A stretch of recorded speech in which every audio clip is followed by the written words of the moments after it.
Полина и Шоу News. В сегодняшнем выпуске я расскажу о европейском выходе консоли Wii U, успешном аппарате виртуальной реальности, результатах ВЦГ 2012 в Китае, а также о новом составе Natus Windsor. Let's go! Японская компания Nintendo 21 декабря планирует выход на российский рынок своей новой консоли Wii U. Данная приставка является официальной работой над ошибками, которые допустили великие гуру игростроения при производстве Nintendo Wii, которая так и не стала отдушиной для хардкорных геймеров. Новинка обещает устранить этот досадный пробел и переманить основную игровую аудиторию у Sony и Microsoft. Самым интересным в консоли является ее контроллер, снабженный сенсорным экраном диагональю в 6,2 дюйма. На своеобразном пульте расположены аналоговые стики, крестовина, 4 основные кнопки действия, 4 триггера, микрофон, направленная на пользователя камера, а также гироскоп и акселерометр. Интересно, что на контроллере можно играть даже с выключенным телевизором. Вот такие чудеса. Что касается начинки, внутри Wii U покоятся 3 ядерных процессора IBM Power 7, 2 гигабайта основной памяти, а за графическую составляющую системы отвечает чип ITI Radeon HD 6770. Базовая версия консоли с 8 гигабайтами памяти будет продаваться в официальном магазине Nintendo за $400, а премиальная версия в 32 гигабайта обойдется геймеру в $470. Продажи консолей в Европе и США прошли сравнительно успешно. Как примут новый гаджет в России, узнаем совсем скоро. Парень по имени Палмер Лаки решил совершить свою маленькую революцию в игровой индустрии, и кажется, у него получилось. Разработки по созданию головных дисплеев виртуальной реальности ведутся многими компаниями, но только Палмеру удалось получить благословение директоров компаний Valve, ID Software, Epic Games и многих других. Лучшей рекламы для молодого Kickstarter проекта, коим является Oculus Rift, придумать просто невозможно. Устройство представляет собой надеваемый на голову дисплей в виде очков, также включающий в себя наушники. Экран внутри гаджета способен выдавать панорамную картинку размером 40-дюймовый телевизор с углом обзора в 90 градусов. Для начала производства Oculus Rift была необходима сумма в $250 тысяч, а сейчас на счету проекта $2 437 000. Как говорится, процесс пошел. Цена предзаказанных экземпляров составляет $275, а розничным покупателям придется раскошелиться на 500.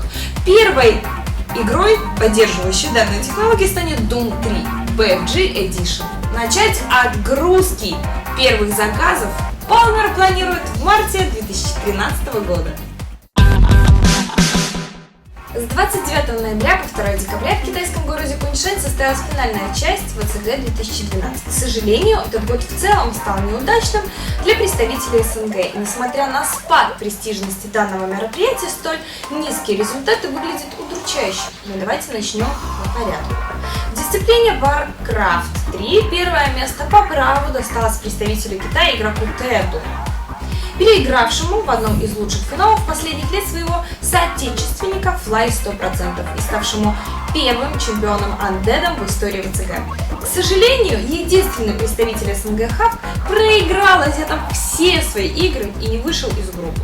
На порядок лучше для нас обстояли дела в FIFA.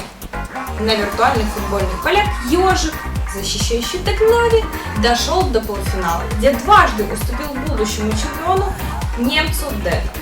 Причем оба раза в серии пенальти. В матче за третье место Женя, к сожалению, также проиграл 2-0 игроку из Аргентины.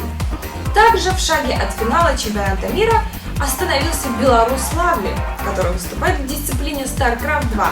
Первое место ожидаемо досталось корейскому Протасу Квартингу, хотя состав участников был далеко не самый внушительный. Настоящим украшением турнира стало наличие среди дисциплин Dota All Stars, в гранд-финале которого встретились 2 китайские команды – Тонгфу и LJD. Но борьбы не получилось, и победа осталась за первым. Во второй части Dota главный приз разыграли китайцы IG и DK. Ребята из Invictus Gaming оказались сильнее своих оппонентов и заслуженно получили очередной чемпионский титул после триумфа на The International 2.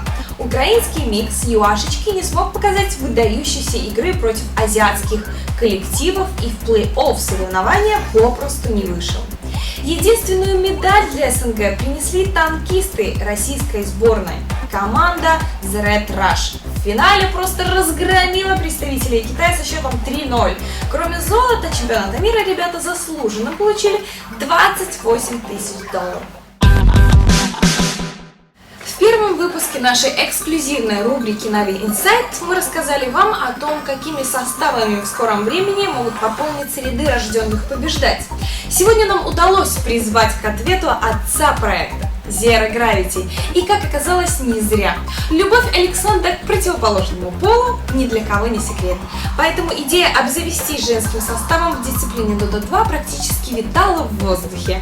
Имена 5 задроток пока неизвестны. Но в том, что это будут самые талантливые девушки российской дота-сцены, можно не сомневаться. С вами была Полина и Шоу Ньюс. Следите за Na'Vi в социальных сетях, оставляйте комментарии, подписывайтесь на канал.